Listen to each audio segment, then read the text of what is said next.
আমাদের জীবনের সবচেয়ে দামি জিনিস হচ্ছে আমাদের ঈমান। সবচেয়ে দামি জিনিস কি? সাইয়েদনা বেলাল আল হাবাশি, উমাইয়া ইবনে খালাফ ওনার উপর অত্যাচারের স্টিম রোলার চালালো, কিন্তু ওনার অন্তর থেকে কালেমার বাণীটা ছিনিয়ে নিতে পারল না। মুসা আলাইহিস সালামের উপর অনেক অত্যাচার চালিয়েছিল ফেরাউন, কিন্তু অন্তর থেকে ঈমানকে ছিনিয়ে নিতে পারে নাই। সাইয়েদনা বেলালকে উত্তপ্ত মরুভূমির মধ্যে শুইয়ে দেয়া হলো, পিঠ জ্বলে যাচ্ছিল, পুড়ে যাচ্ছিল। আপনারা জানেন যে আরব দেশের তপ্ত মরুভূমি এতটাই উত্তপ্ত, ওখানে চাল ফেলে দিলে ওইটা খই হয়ে যায়, মুড়ি হয়ে যায়। সেটার মধ্যে শুইয়ে দিয়ে বলা হলো এবার আল্লাহরে ডাক। এতক্ষণ ডাকছিল লা ইলাহা ইল্লাল্লাহ, কিন্তু তারপরেও, এত অত্যাচারের পরেও ঈমান ছিনিয়ে নেওয়া যায় নাই। উনি আল্লাহর সংক্ষিপ্ত নাম নিয়ে জিকির করছিলেন। উনি পড়ছিলেন আহাদ। উনি পড়ছিলেন কি? এই আহাদ সূরাতুল ইখলাসের ভেতরে আছে না নাই? কুল হুয়াল্লাহু আল্লাহুস লাম ইয়ালিদ ওয়া লাম ইয়াকুল লাহু কুফুয়ান আহাদ। তো আহাদ হচ্ছে আল্লাহর নাম। এজন্য আমাদের অন্তর থেকে ঈমান ছিনিয়ে নেওয়া এত সোজা না। চিল্লায় বলেন ঠিক কিনা? মুমিনের কাছে সবচাইতে দামি জিনিস হচ্ছে তার ঈমান। ঈমান যদি চলে যায়, সে সব হারালো, তার কিচ্ছু নাই। আর ঈমান যদি তার থাকে, তার সব হারিয়ে গেল, তার কিচ্ছু যায় আসে না। চিল্লায় বলেন ঠিক কিনা? এজন্য আমরা সব সময় কামনা করি যে আল্লাহ তাআলা আমাদেরকে ঈমানের সাথে রাখুক। আমরা পড়ি আমিন। এজন্য সব সময় শুকরিয়া করতে হবে একজনের, যিনি আমাদেরকে ঈমানের উপর থাকার তৌফিক এনায়েত করেছেন। তিনি কে? আল্লাহ। আল্লাহর শুকরিয়া কি কম কম না বেশি বেশি? বিশ্বনবী সাল্লাল্লাহু আলাইহি ওয়াসাল্লাম মসজিদে নববীতে সালাতের ইমামতি করছেন।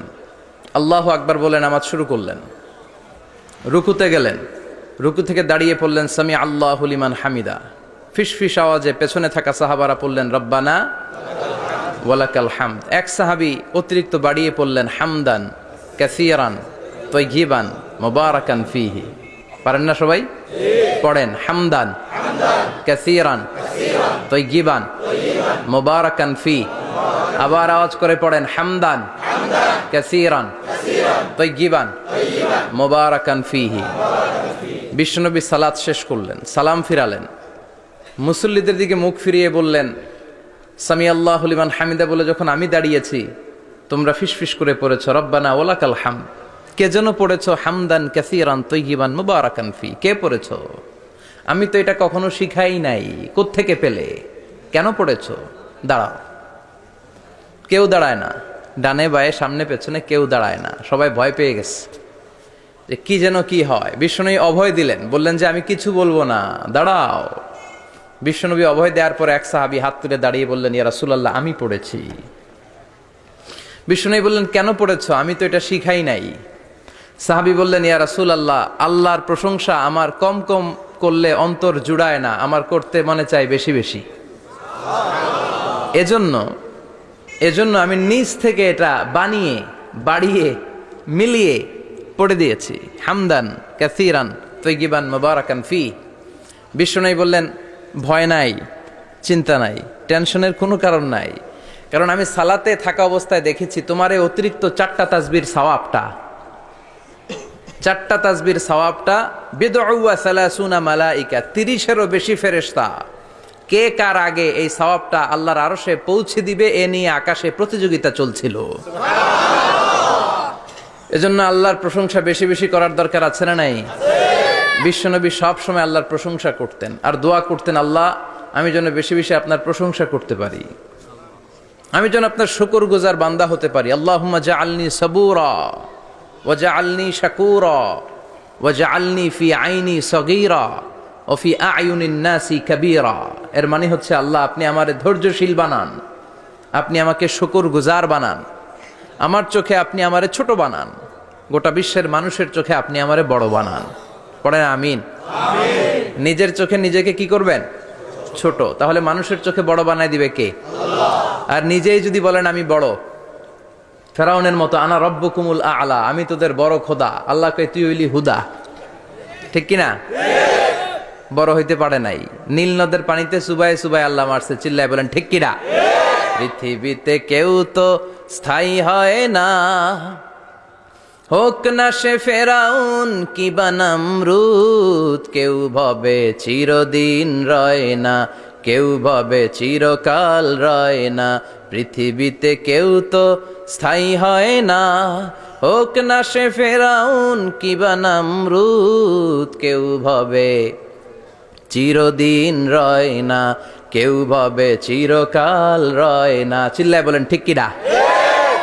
চিরকাল কেউ থাকবে না, কারণ আল্লাহ ছাড় দেয়, তিনি ছেড়ে দেন না। মনে রাখবেন, আল্লাহ কি দেয় আর কি দেয় না। ফেরাউনরে কি দিছিল? ছাড় দিছে, ছাইরা দিছে। নমরুদরে কি দিছে? ছাড় দিছে, ছাইরা দিছে। এখনো দেখা যায় আল্লাহ অনেককে ছাড় দেয়, ঢিল দেয়, সুযোগ দেয়, কিন্তু আল্লাহ ছেড়ে দিবেন না। চিৎকার করে বলেন ঠিক কিনা? এজন্য সব সময় প্রশংসা করব কার? খাওয়ার সময় প্রশংসা কার? ঘুমানোর সময়, জিকির করার সময়, ঘুষ খাওয়ার সময়। ঘুষ খাওয়া যাবে? আর রাশি ওয়াল মুরতাশি কেলাহুমা ফিন্নার। ঘুষ যে দেয়, ঘুষ যে নেয়, উভয়ই জাহান্নামী। আল্লাহ ঘুষ থেকে আমাদেরকে বাঁচাও। বাংলাদেশে ঘুষ আছে না নাই? সরকারি অফিসগুলোতে শুধু নাই, বেশি। আল্লাহ ঘুষ থেকে হেফাজত করো, যৌতুক থেকে হেফাজত করো, পর্নোগ্রাফি থেকে হেফাজত করো, হিন্দি সিনেমা থেকে হেফাজত করো, মারামারি কাটাকাটি থেকে তুমি আমাদেরকে হেফাজত করো। গোটা বাংলার জমিনে ঐক্য প্রতিষ্ঠা করার তৌফিক দাও। মদিনার সমাজ যেন আমাদের দেশে প্রতিষ্ঠিত হয়, আল্লাহ তুমি তৌফিক দাও। চিল্লায় পড়েন আমিন। এজন্য বিপদে আপদে মুমিন সব সময় প্রশংসা করে কার? আল্লাহর প্রশংসা করে শেষ করা যায়? যাবে? ওয়া ইন তাউদ্দু নি'মাতাল্লাহি লা তুহসুহা। আমার নেয়ামত যদি গুনতে শুরু করে দাও, গুনে শেষ করা যাবে না। আর নেয়ামতের প্রশংসা যদি করো, আমি নেয়ামত আরো বাড়িয়ে দেব। আর যদি প্রশংসা না করো, তাহলে জেনে রাখো আমার শাস্তি বড় কড়া। আমি সব সময় ধরি না, ধরলে সারি না। এজন্য সবসময় প্রশংসা করতে হবে কার?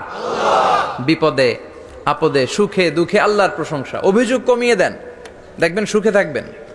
এইটা নাই, ওইটা নাই, এইটা পাই নাই, ওইটা পাই নাই, জীবনে এইটা হই নাই রে, ওইটা পাইলাম না রে, এরকম অভিযোগ করে দেদারসে অনেক এরকম লোক আছে না নাই? এরা অসুখী, এরা অসফল। সফল ব্যক্তিদের একটা গুণাবলী হচ্ছে এরা কমপ্লেইন করে কম, কমপ্লেইন করে কম, তারা শুকরিয়া করে বেশি। দে আর ভেরি গ্রেটফুল। তারা শুকরিয়া করে বেশি। এটা পাই নাই, ওইটা পাই নাই, এগুলো বলবেন না। কারণ আপনি যেটা পাইয়া খুশি না, অনেকে এইটা পাওয়ার জন্য সংগ্রাম করে যাচ্ছে। আপনি এখন যেই জায়গাটাতে আছেন, এই জায়গাটাতে পৌঁছা অনেকে স্বপ্ন। আপনি এটা পেয়ে খুশি না, কিন্তু আপনার জায়গায় পৌঁছার জন্য অনেকে স্ট্রাগল করে যাচ্ছে, সংগ্রাম করে যাচ্ছে। আপনি যেই পজিশনে আছেন, শুধু এই পজিশনে আসাটাই অনেকের স্বপ্ন। তো শুকরিয়া করবেন না কেন? এজন্য সব সময় আমাদের বেশি বেশি শুকরিয়া করতে হবে কার?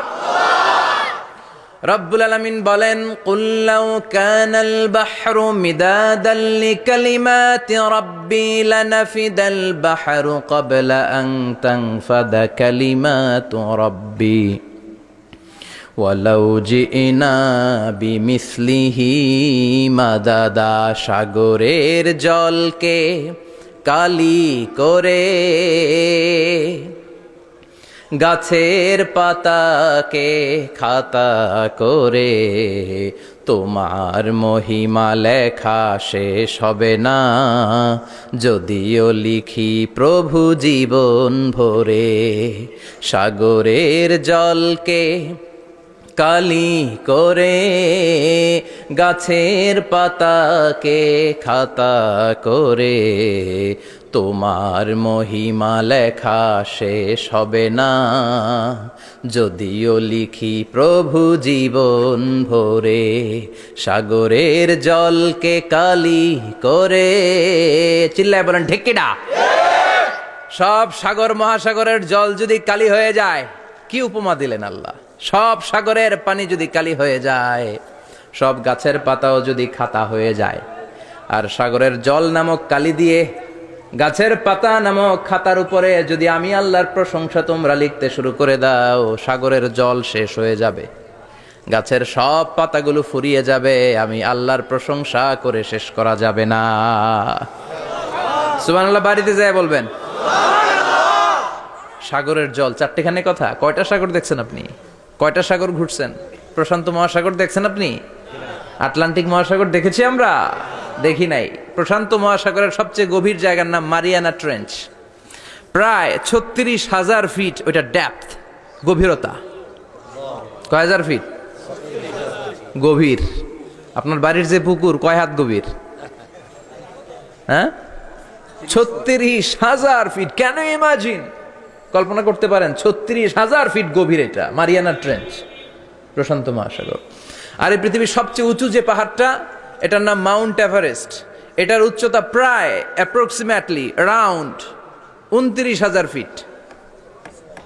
পাহাড়, পৃথিবীর সবচেয়ে উঁচু পর্বত শৃঙ্গ মাউন্ট এভারেস্ট 29,000 ফিট। আর পৃথিবীর সবচেয়ে গভীর সাগর, প্রশান্ত মহাসাগরের সবচেয়ে গভীর জায়গা মারিয়ানা ট্রেঞ্চ, ওইটা নাকি 36,000 ফিট। তাহলে ওই পাহাড়কে তুলে ধরে এনে প্রশান্ত মহাসাগরের সবচেয়ে গভীর জায়গা মারিয়ানা ট্রেঞ্চের উপর যদি ছেড়ে দেয়া হয়, পুরো পাহাড় ডুবে যাবে। সুবহানাল্লাহ নাই? পুরো পাহাড় ডুবে যাবে, উপরে পানি থেকে যাবে প্রায় 7,000 ফিট। আল্লাহু আকবার। এই পৃথিবীর দ্বিতীয় গভীরতম সাগরের নাম আটলান্টিক মহাসাগর। এ সাগরের সবচেয়ে গভীর জায়গার নাম হচ্ছে পুয়ের্টো। এই পুয়ের্টোর গভীরতা প্রায় 33,000 ফিট। কত? আর সবচেয়ে বড় পাহাড় 29,000 ফিট। তো এই সাগরেও যদি বড় পাহাড়টা, পৃথিবীর সবচেয়ে উঁচুতম পর্বত শৃঙ্গকে এনে ছেড়ে দেয়া হয়, পুরো পাহাড় পানিতে তলিয়ে তো যাবেই, এর উপরে আরো পানি থেকে যাবে 4,000 ফিট। সাগর, মহাসাগর, পানি বেশি না কম? জোরে বলেন। কি বিশাল আটলান্টিক মহাসাগর! লম্বায় তো অনেক বড়, আড়াআড়ি ভাবে এটারে ক্রস করে অনেক প্লেন, অনেক বিমান। আগে কনকর্ড ক্রস করতো হিথ্রো এয়ারপোর্ট থেকে জন এফ কেনেডি এয়ারপোর্টে ল্যান্ড করার জন্য। ঘন্টায় 1000 মাইল বেগে ছুটতো এই প্লেনগুলো। তারপরেও আড়াআড়ি ভাবে, লম্বায় না, আড়াআড়ি ভাবে আটলান্টিক মহাসাগরকে ক্রস করতে 3-4 ঘন্টা লেগে যেত। প্লেন যদি ঘন্টায় চলে 1000 মাইল বেগে, আর আটলান্টিক মহাসাগরের পাশ যেটা প্রশস্ত, এটা ক্রস করতে যদি 3 ঘন্টা লাগে, তাহলে পাশে কয় হাজার কিলোমিটার? 3,000 কিলোমিটার। সুবহানাল্লাহ কইবেন না? এত বিশাল বিশাল সাগর। সাগর কি, মহাসাগর কি এই দুইটা, যে প্রশান্ত আর আটলান্টিক? না, ভারত মহাসাগর, উত্তর মহাসাগর, দক্ষিণ মহাসাগর, বঙ্গোপসাগর, কৃষ্ণ সাগর, ভূমধ্য সাগর, লোহিত সাগর, চায়না সাগর, শত শত সাগরে ভরপুর মহাবিশ্ব। এই সব সাগরের পানি যদি কালি হয়ে যায়, কি হয়ে যায়? আর পৃথিবীতে যত গাছ আছে সব গাছের পাতা যদি খাতা হয়ে যায়, গাছ কয়টা আছে কুমিল্লায়? হ্যাঁ, অভাব নাই। তো কুমিল্লাতেই যদি অভাব নাই, তাহলে আফ্রিকার জঙ্গলের কি অবস্থা? কি পরিমাণে গাছ, বৃক্ষরাজি আল্লাহ তৈরি করেছেন। এই সব গাছের পাতা যদি এরকম খাতা হয়ে যায়, আর এই সাগরের জল নামক কালি দিয়ে যদি এই খাতায় আল্লাহর জিকির লিখতে শুরু করেন, প্রশংসা লিখতে শুরু করেন, গাছের পাতাও শেষ, সাগরের পানিও শেষ, শেষ হবে না আল্লাহর জিকির আর প্রশংসা করেন। আল্লাহু আকবার। এজন্য সব সময় প্রশংসা করতে হবে একজন সত্তার, তিনি কে?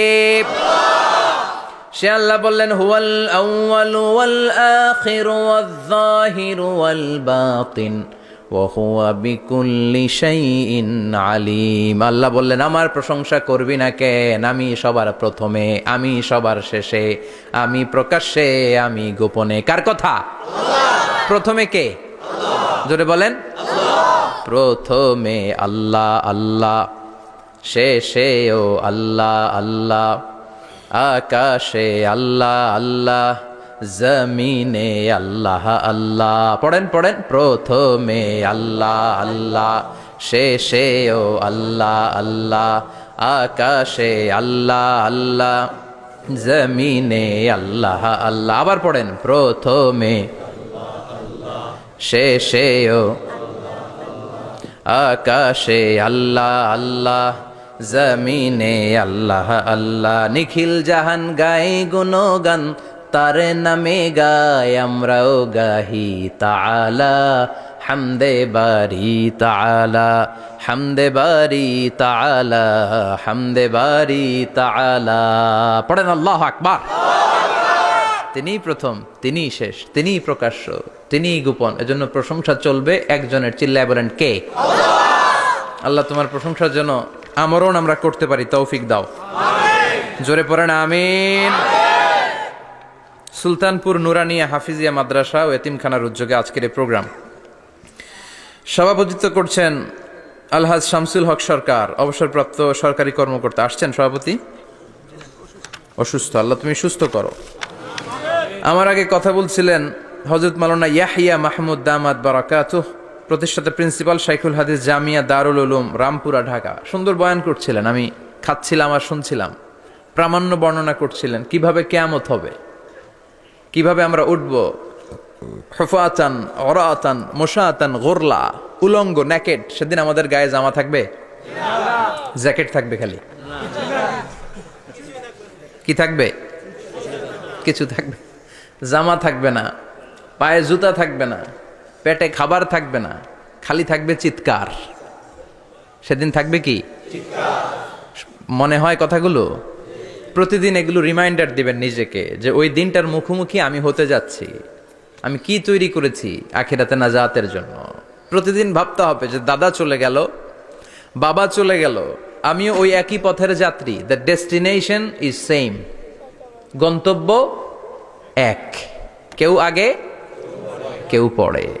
এটাই ওয়াজ, এটাই দামি ওয়াজ।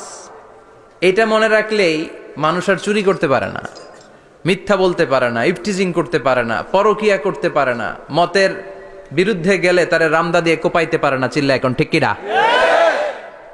এটাই হচ্ছে ইসলাম। আখিরাতের স্মরণ, যিকরাদ্দার, চলে যেতে হবে। ছোট্ট আছি, বড় হব। এই যে দাড়ি পাকা মুরব্বীরা যারা আছেন, ওনার মায়ের পেট থেকে তো এরকম সাদা দাড়ি নিয়ে বেরিয়েছিল না? ছোট্ট বাচ্চা হয়ে এসেছিল, ওনারা ওয়া ওয়া করে কেঁদেছে। শৈশব, কৈশোর, যৌবন, প্রৌঢ়ত্ব, বার্ধক্য, বয়সের ভার, চুল আর দাড়ির শুভ্রতা। আগে ছিল সিঙ্গেল, হয়েছে ডবল, এরপরে হয়েছে মেয়ের বাপ, এরপরে শ্বশুর, এরপরে নানা। This is the circle of life. এটাই সার্কেল, রাউন্ড, এভাবে ঘুরে আবার চলে যেতে হবে। এই চিন্তাটা যদি মাথায় থাকে, ওই লোক টেন্ডারবাজি করতে পারে? চাঁদাবাজি, ইফটিজিং, মিথ্যা বলতে পারে? যৌতুক খেতে পারে? এজন্য সব সময় give yourself the reminder of আখিরা। আখিরাতের রিমাইন্ডার নিজেরাই নিজে দেন। অন্যায় হয়ে গেলে, ভুল হয়ে গেলে রিমাইন্ডার দেন যে থাকতে আসি নাই, চলে যাব। কেউ থাকতে পারে নাই, নবীরাও পারে নাই। যে মালাকুল মাউত রুহু কবজ করে, ওই ফেরেশতা থাকতে পারছে? চলে গেছে। আমাদেরকে চলে যেতে হবে। আল্লাহ বুঝার তৌফিক দাও।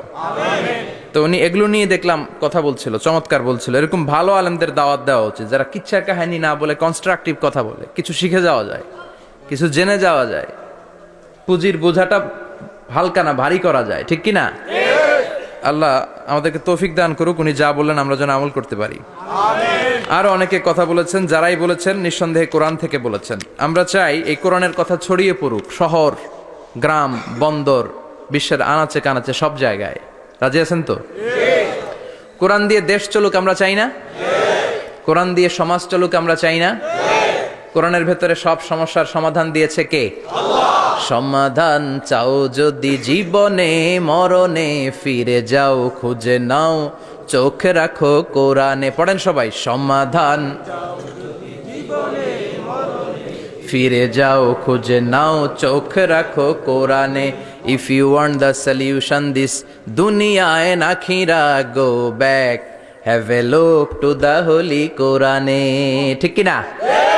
গো back, sit down and have a look to the Quran. বসো, ঠান্ডা মাথায় দেখো কোরআনে কি বলেছে আল্লাহ। প্রবলেম সলভিং মেথোডোলজি, সব সমস্যার সমাধান এই কোরআনে আছে না নাই?